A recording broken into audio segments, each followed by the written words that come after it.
I don't even know what to do anymore. I can't take another day of having anxiety. I can't even leave the house. I feel it in my chest all the time. I just need my brain to shut off. I completely understand what you guys are going through when you say that you have bad anxiety. There was a point in time where my anxiety was so bad that I just drove to my nearest doctor and was like, what medication can you put me on right now? Because I cannot go through another panic attack. It took every fiber of my being to even get in my car and come here, because it's to the point where I'm afraid to drive. I'm afraid to leave my house. I'm like, am I gonna get into a car accident? I need help. So here are 6 natural ways that I've learned to cure my anxiety once and for all. If you're a big coffee drinker and the very first thing that you do in the morning is drink coffee, you're like, oh my God, I need my iced coffee or I need my macchiato, because that's me, she's me, I'm talking about me. But if that's the first thing that you're doing in the morning, you are undoubtedly 100% making your anxiety worse. And that's now the first emotion that you're gonna feel to start your day. So you need to be drinking at least 8 ounces of water before you have your coffee. Not only drink the 8 ounces of water, but try to wait 2 to 3 hours after you've already been awake to have your coffee. I know that sounds really hard, because I'm the type of person that I'm like, I need it. And that's one of the things that I'm still working on. Like, how can I be awake for 3 hours and not have my coffee, because I wake up like an hour and a half before I'm supposed to be at work. So that's one thing that I'm still working on, but I try to do at least an hour. Caffeine is a central nervous system stimulant, so it's going to mimic the effects of an anxiety attack, and it's going to cause jitters. And once you start to feel it, instead of acknowledging, oh, what else could be happening, you're instantly going to say, oh my gosh, I think I'm having a panic attack. Therefore, you're going to trick yourself into having a panic attack, when all reality is you just didn't wait for your coffee. Number 2 is give it a reason. So once you start to feel the nervous system start to get excited, acknowledge what it is. And once you can put, when people say, oh, I need to put a name to a face for me to better understand, I like to give all of my anxiety a reason. So let's say that you have a fear of driving. You're about to get into the car, and all of a sudden you're behind the wheel, seatbelts on, and you're starting to get anxiety. Instead of just sitting there and hyperventilating and saying, oh my God, I can't do this, like, how about we acknowledge the fact that, yes, I have a fear of getting behind the wheel because last week I almost got into an accident. I was 5 seconds away from getting hit by a truck. Cool. Now we know why it is that you're feeling that way, so that you're not sitting there confused and just sitting with the panic. But now you can say, but that was last week. I am still here. I have both hands on my steering wheel. I did not get injured in that incident that I had the other day. I'm perfectly safe. I'm going to make it from point A to point B safely.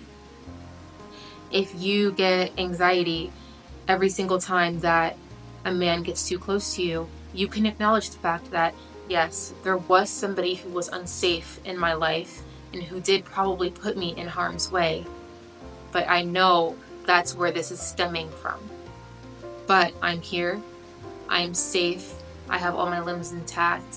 Whatever it is that you need to tell yourself, because everybody's situation is different. And a lot of anxiety comes from something that is triggering, that lives deep inside of us. And that trigger is attached to a memory. So once you can acknowledge, why are these flutters in our belly? Why is our chest starting to feel heavy? Why is that lump in my throat? Like, why is everything creeping up on me? We're going to have to just sit for a few minutes. Life is not a rush. We're not in a rush. We can take a few minutes to acknowledge why it is that we feel this way before we move on. And once you acknowledge that you feel that way, don't forget to then remind your brain and your current state of being that, hey, I know you feel scared right now, but this is our surrounding moments. You are breathing. You're sitting in a chair. You're sipping on a cup of tea. Whatever it is that you're doing at that time, remind your body that that's what we're doing. A personal one for me is, now that I'm a mom, I always get anxiety every time I get in the car with my baby, or I have to be away from the baby. And I just say, okay, there's a lot of dangerous things in this world. and I have a lot of fear that something's going to happen to my baby. But by the grace of God, my baby is safe. My baby is healthy. I will see my baby in X amount of minutes or X amount of hours.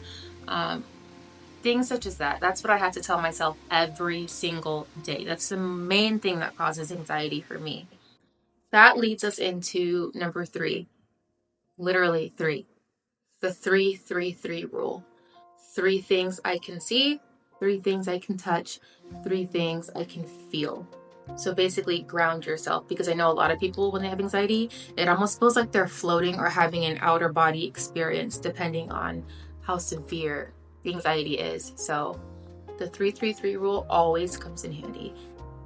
We have to limit our screen time, because screen time, I get it, like we like to have that dopamine, and for me personally, I'm like, I spent a long day being Lexi. I had to go to work, I had to take care of the baby, like now the baby's asleep, I'm clocked out of work. I would like to disconnect, and I want to watch somebody else live their life. I already lived my life for the day. I want to see like what you're doing.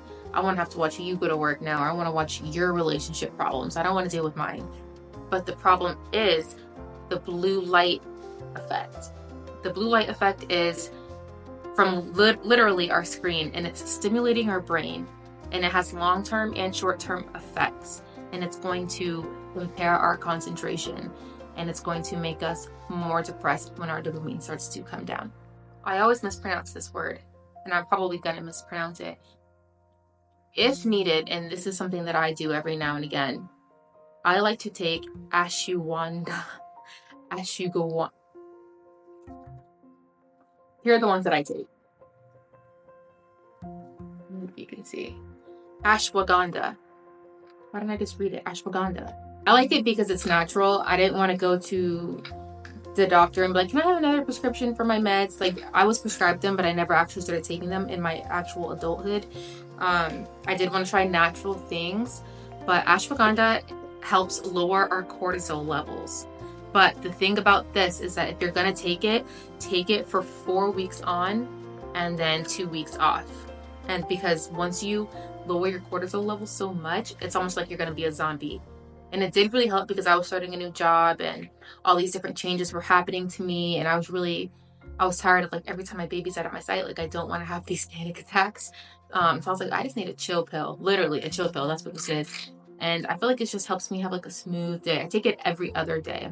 Not every single day. I take 2 pills every other day, but just keep that in mind. Only take it for 4 weeks at a time and then stop, because you don't want to be emotionless, like, at all. You want to still be able to feel things. You don't want to be too careless, but it does definitely help, even if you're just going to take it temporarily. My last one, if you guys truly feel like your anxiety is getting really bad, which sometimes, well, not recently, but in the past, I feel like it has, you don't have to go anywhere. I would say nostalgia is the one thing that helps me a lot. So, for example, today before I created this video, I made my favorite cup of coffee, and I wanted coffee from home. I didn't want to go and get a coffee or anything. I made a really good cup of coffee at home. I made it nice and sweet. I like it. I was like, screw me trying to, I'm going to cut out sugar. I'm going to do this today. I'm going to make an exception. Made myself a nice sweet cup of coffee, and I put on Sugar and Spice. I don't know if you know that movie, but it was like the cheerleaders that tried to rob the bank and they were pregnant. I put on that movie because it reminds me of me being like in my early teens, and that's what I would watch on the weekends. One of the things I would watch on the weekends. So if your anxiety truly is that bad, do something that's comforting to you. If you need to just feel, warm inside, stay inside. Watch something that you used to watch when you were a child. Play a game that you used to watch when you were a child. If you can just connect with your inner child, or bake something. There's so many different things that you can do to make you feel nostalgic, but that has always helped my anxiety. I should have said that first, because I think that is the number one thing that's helped my anxiety. Now, obviously, we can't do it every single time, because we're adults, we have jobs, we have things that we have to get done. We can't stay curled up on the couch every single time we have an anxiety attack, because it's inevitable. We have to go out into the outside world at some point. But every now and again, that is my absolute favorite thing to do. I don't know if that was 5 or if that was 6. I didn't even keep track. But the point is, those are the tips that I use to completely rid my anxiety the natural way. And if you guys have any extra tips that I don't know, which I'm sure you guys have a ton, please leave them in the comments because I'm open to all of them. And it'll also help other people who watch this video. If you guys did like this video, give it a like, give it a subscribe, and a comment, please. And I will see you guys in my next video. Bye.